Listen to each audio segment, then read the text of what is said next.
Friday, May the 8th. We've got one guest today, and it's a storyteller. So who do you think that is? For a holiday. For a holiday. Right, this is Mother's Day weekend. And we always like to have Larry Brown on with us as we go into any of the major holidays. It does seem to be the pattern, Paul. Yeah, Mother's Day weekend. Mother's Day is this coming Sunday, May the 10th. And I do hope that if your mom is with you, that you'll take time to thank her for everything that she has done. And if she has passed on like my mom has, think of her and thank her also. And thank her whether you like it or not. Yeah, right. All right, Larry Brown, you got a story for us. I have a story about one of the most famous mothers of the 20th century, at least the beginning of the 20th century. Okay. And she was known often as the miner's angel. Now, miner as in coal mining, hard rock mining. But she was also known as the, in 1902, the U.S. Senate referred to her as the most dangerous woman in the country. The U.S. Senate in 1902? Yes, that's right. There was a prosecuting attorney that called her the grandmother of all agitators. And of course, she responded by saying, I'm going to be the great-grandmother of all agitators. Well, she probably is most known for the Children's Crusade. She had been working with miners, their families, and particularly she got focused on children that were used in mining operations. And she had corresponded with Theodore Roosevelt, wanted an audience with the president. He did not grant that, so she organized several dozen, and it turned out to be hundreds along the way, and marched with these children from Philadelphia all the way to Oyster Bay, New York, to his home, and presented him with a list of grievances and concerns. Good for her. She was a mother. Now, her name, well, she was Mary Harris Jones, but by the 1890s, she'd begun to be known as Mother Jones. Okay. Now you know the name. She began her life she was born in Cork, Ireland, 1837, and as an adolescent, they moved to Canada, and then later to Chicago. And it was in the 1860s, around the time of the Civil War, she met George Jones, became her husband. He had been active in labor organizing with the Knights of Labor. They had moved to Memphis, and tragedy struck. She had 4 children and her husband George that died in the yellow fever epidemic in Memphis in 1867. She had learned the skill of dressmaking, so she returned to Chicago, where she had friends and a home base, and had set up a dress shop, and so was, grieving and getting her life put back together. And unfortunately, another tragedy, her whole shop and dressmaking operation was burned in the Great Chicago Fire of 1871.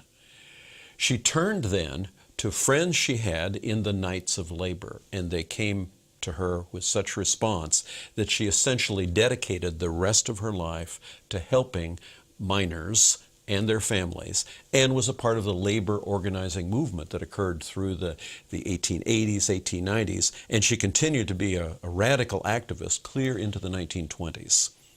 Now, somewhere in the 1890s, she adapted the garb of an old lady, older than her age. She wore black, and she tried to pass herself off as much older than she really was. In fact, by the time she got into her 90s, she was claiming that she was 100 years old. Mm-hmm. And it was more of a stage act. She had been an organizer, recruiting people into the labor unions, dealing with health and welfare and safety and wages for probably about 40 years. And hence, she began to be identified particularly with the United Mine Workers. And there was folks who would follow her. There was a group of women in West Virginia that referred to them as the daughters of Mother Jones, as they were organizing for welfare. Well, as she would advocate, she would use drama, profanity. Mother Jones used profanity? Show and tell. She did whatever she could to get attention. She would fill auditoriums with her speeches. She spoke several times in Missouri, St. Louis, and Springfield, but she spoke all the way from Arizona and Colorado all the way to the East Coast. Particularly, she'd been involved in Pennsylvania and West Virginia with coal mining there. But by the early 1900s, she was getting in trouble with law enforcement and with the wealthy owners of mines. I mean, she took on John D. Rockefeller, and she didn't mind in her speeches to name names and use colorful language. In fact, she's often known for the phrase, "Pray for the dead, but fight like hell for the living," and referred to her activity as raising hell. Now, many associate her with women's suffrage and the liberation movement for women, but that's not the case. She was actually rather against women getting the right to vote, because she would say in her colorful language, "I can get more done raising hell than voting." But her main concern was to get men's wages up so that they could support a family, so that women could be at home mothering the children. She believed that juvenile delinquency and children involved in work and mining where they shouldn't be was because mothers weren't home doing the job of mothering. So we might consider a conservative in that regard, but in terms of advocating wealth and safety and health for families, she certainly was playing a mothering role. And she obviously did care for people. She did. That's why Congress said she was the most dangerous woman in the world. Between 1912 and 1920, she was arrested several times, did jail time. She finally died in 1930, and she died in Maryland, where she was living with friends, but they brought her body to St. Louis. And there, thousands of people met her casket, took her up to Mount Olive Cemetery, just a little bit north of St. Louis, in Illinois, Mount Olive, Illinois. And there she was buried in a United Miners cemetery. And if you go there today, you'll see a monument with an effigy of her. And that's become now a kind of rallying point for folks who are not only concerned about miners, but the families of miners. And so having the designation as Mother Jones really had fit her life. So it's a tribute to her on Mother's Day. And the thing is, she not only helped miners, but she helped everybody in the labor force because of her movement. Her birthday, May 1, was also the date, May 1, of the Haymarket strike in Chicago. And so the International Workers of the World declared May Day as a day in her honor and to honor workers. Mother Jones. We're out of time. Larry Brown. Go. Larry Brown, how can they get in touch with you?